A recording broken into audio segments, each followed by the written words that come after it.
आप लोग कैसे हैं? उम्मीद करते हैं आप लोग अच्छे होंगे। आप लोगों को सीरियस स्टडी में आप लोग का हार्दिक स्वागत है।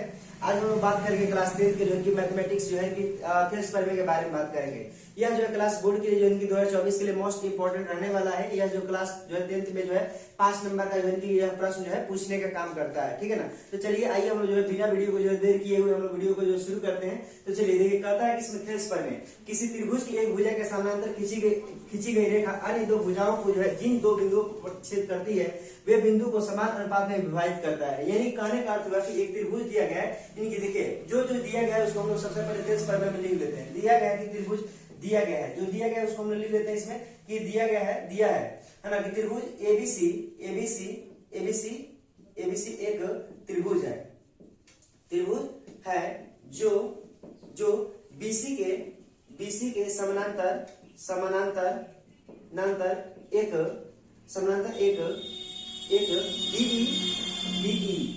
DE एक रेखा है ना। DE रेखा है। AD का मध्य बिंदु D तथा AC का मध्य बिंदु E है। सिद्ध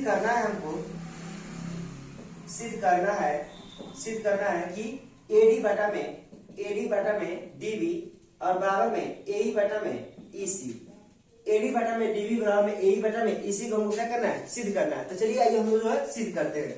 देखिए, त्रिभुज में दिया गया ADE और ABC दिया गया है। इसमें सबसे पहले इसमें रचना करेंगे इसमें त्रिभुज ABC में रचना करेंगे। इसमें रचना में लिखेंगे कि त्रिभुज ABC में हम लोग रचना करेंगे। त्रिभुज ABC में हम लोग क्या रचना करेंगे तो D से इसमें देखिए D से लंब डालेंगे तो DN हो जाएगा और E से हम लोग क्या करते हैं E से हम लोग AB पर लंब डालते हैं तो इसमें E से AD पर लंब डालेंगे तो M हो जाएगा, ठीक है ना। हमने क्या किया कि जो है कि AB रेखा पर जो इसमें AB रेखा पर जो हमने लंब डाला था DN एक लंब हो गया और जो है AC रेखा पे हमने क्या किया लंब डाला था DN क्या हो गया एक लंब हो जाएगा। EM इसका लंब हो जाएगा और इसका DN लंब हो जाएगा, ठीक है ना। हमने क्या किया कि इसमें D से C को मिला दिया, D से C को मिला दीजिए और B से E को मिला दीजिए, B से क्या कर दीजिए E को मिला दीजिए। लिखेंगे त्रिभुज ABC में AC लंब AC जो है A से C जो है लंब जो है DN तथा AB लंब जो है AB जो लंब है वह EM है ना। देखिए AC जो लंब हो गया DN हो गया और AB जो लंब है वह क्या है DN है। यानी AB जो लंब है वह क्या है EM है या ME कह सकते हैं इसमें, है ना। इसमें हम लोग का रचना हो गया त्रिभुज। देखिए अब त्रिभुज इसमें लिखेंगे त्रिभुज ADE में हम लोग ADE में हम जानते हैं कि त्रिभुज में हम जानते हैं कि 1/2 आधार गुणे ऊंचाई होता है। त्रिभुज ADE में हम लोग जानते हैं कि 1/2 आधार गुणे ऊंचाई होता है, आधार गुणे ऊंचाई। तो देखिए 1/2 हो गया, आधार कितना हो जाएगा तो AD ले लीजिए। ये त्रिभुज ADE में त्रिभुज ADE में जो होगा AD जो होगा वह आधार होगा, आधार होगा और ऊंचाई जो होगा इसका हाइट जो होता है AD का हाइट होता है ME होता है चाहे EM होता है, EM हो गया। समीकरण 1 हो गया, है ना। पुनः त्रिभुज इसमें क्या करिए त्रिभुज क्या करिए त्रिभुज DBE में चाहिए नहीं कह सकते BDE में त्रिभुज BDE में क्या होता है त्रिभुज BDE में 1/2 आधार गुणे ऊंचाई 1/2 आधार गुणे ऊंचाई हो जाएगा।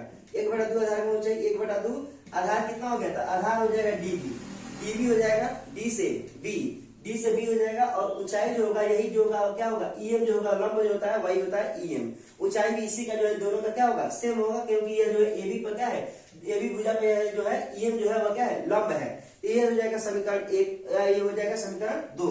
त्रिभुज देखिए त्रिभुज ADE में ADE का क्षेत्रफल त्रिभुज ADE का क्षेत्रफल बाटा त्रिभुज जो है BDE का क्षेत्रफल BDE का क्षेत्रफल, ठीक है ना।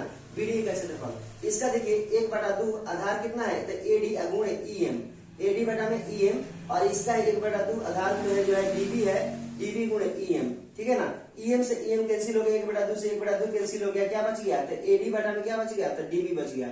AD बटा में DB यानी ये हमारा आ गया AD बटा में DB आ गया, समीकरण 3 आ गया, ठीक है ना। हम लोग फिर क्या करेंगे कि पुनः त्रिभुज जो है ADE में हम लोग लेते हैं, पुनः त्रिभुज ADE में, ADE का क्षेत्रफल, ADE का क्षेत्रफल क्या हो जाएगा, तो 1/2 आधार गुणे ऊंचाई, आधार गुणे ऊंचाई हो जाएगा, आधार गुणे ऊंचाई 1/2 आधार। अब देखिए इसका निकालना है, आधार कितना है, AE है, यहाँ से AE रख देते हैं, आधार AE हो जाएगा और ऊंचाई जो इसका होगा वह DN हो जाएगा, यानी कि DN हो जाएगा, इसका ऊंचाई हो जाएगा DN। ये हो जाएगा समीकरण 4 हो जाएगा आपका, है ना।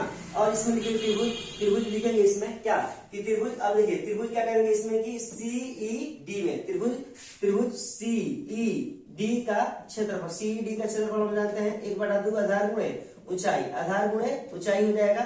अब देखिए 1/2 आधार कितना है, आधार जो है EC है, EC है EC, अब ऊंचाई जो है इसका जो है वह DN है, इसका भी ऊंचाई जो है वह DN ही है। समीकरण कितना हो गया, 5 हो गया। अब इसमें देखिए पुनः त्रिभुज, इसमें अब त्रिभुज जो है ADE का क्षेत्रफल और बटा त्रिभुज CED का क्षेत्रफल, इसका देखिए क्षेत्रफल हो जाएगा 1/2 AE, अब बटा में कितना हो जाएगा, DN हो जाएगा, और इसका हो जाएगा 1/2 EC गुणे DN हो जाएगा। देखिए 1/2 से 1/2 के लिए समीकरण 3 और देखिए समीकरण 3 और समीकरण 5 हो गया, यानी कि समीकरण 3 आया AD बटा में DB और AE बटा में कितना आ गया, EC आ गया। अब देखिए हमको लाना था AD बटा में DB और AE बटा में EC तो लाना था, लेकिन यहाँ पे देखिए त्रिभुज ADE है और यहाँ पे भी त्रिभुज ADE है, तो ADE का क्षेत्रफल और ADE का क्षेत्रफल उनका काट देते हैं। अब देखिए त्रिभुज BDE बच गया, तो BDE बच गया कि ये वाला त्रिभुज बच गया, BDE का क्षेत्रफल बच गया यहाँ पे। और त्रिभुज देखिए यहाँ पे CED का क्षेत्रफल, CE और D, CED का जो है क्षेत्रफल क्या बच गया। तो लिखेंगे त्रिभुज किसना, तो BDE, त्रिभुज BDE एवं त्रिभुज कितना है, त्रिभुज जो है CED के CD एक ही आधार DE एवं BC के बीच स्थित है। अतः जो होगा BDE बराबर होगा किसके, त्रिभुज BED बराबर होगा त्रिभुज किसके, तो त्रिभुज CED के क्या होगा, बराबर होगा। अतः हम लोग कह सकते हैं कि इसमें AD बटा में, अतः AD बटा में कितना, इसलिए कितना हो जाएगा, इसलिए हो जाएगा AD बटा में DB और बराबर में AD बटा में DB बराबर में AE बटा में कितना हो जाएगा, EC हो जाएगा। यही हम लोग का क्या हो गया, प्रूफ हो गया। ये जो है क्लास 10 के लिए जो है मोस्ट इंपोर्टेंट क्वेश्चन है।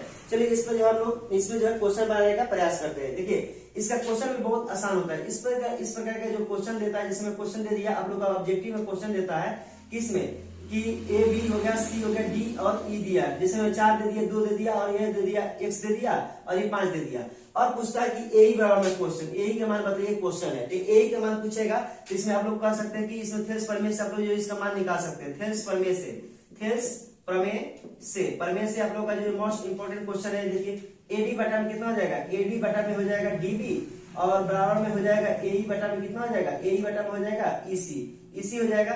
AD का मान देखिए कितना दिया गया है, 4 दिया गया है, 4 सेंटीमीटर दिया गया है। यह सब सेंटीमीटर में होता है, सेंटीमीटर में होगा चाहे मीटर में होगा। ये 4 सेंटीमीटर हो गया। DB का मान जो दिया गया वो 2 सेंटीमीटर दिया गया है। बराबर में AE के मान पूछ रहा है X और EC के मान दिया गया 5 सेंटीमीटर, ठीक है ना। क्रॉस मल्टीप्लाई कर देते हैं, 2 में 1 से गुणेंगे तो 2x हो जाएगा, 2x देखिए यहाँ 2x हो जाएगा और 5 का 20 हो जाएगा, 20 सेंटीमीटर हो जाएगा। तो x और में कितना हो जाएगा, 20 बटा में 2 कट के आएगा तो कितना आएगा, देखिए x का मान आएगा 10 सेंटीमीटर हो जाएगा आप लोग का। यह जो होगा वह क्या होगा, तो AE का मान जो होगा वह कितना होगा, AE का मान जो होगा वह 10 सेंटीमीटर होगा, ठीक है ना। AE का मान जो होगा कितना होगा, तो 10 सेंटीमीटर होगा। तब तक के लिए जय हिंद, मिलते हैं नेक्स्ट वीडियो में। अगर आप लोगों को चैनल अच्छा लगा तो चैनल को आप लोग लाइक करिए, कमेंट करिए और शेयर करिए। ये इसी तरह का वीडियो जो है आप लोगों को जो है रोज मिलते रहेगा आप लोगों को।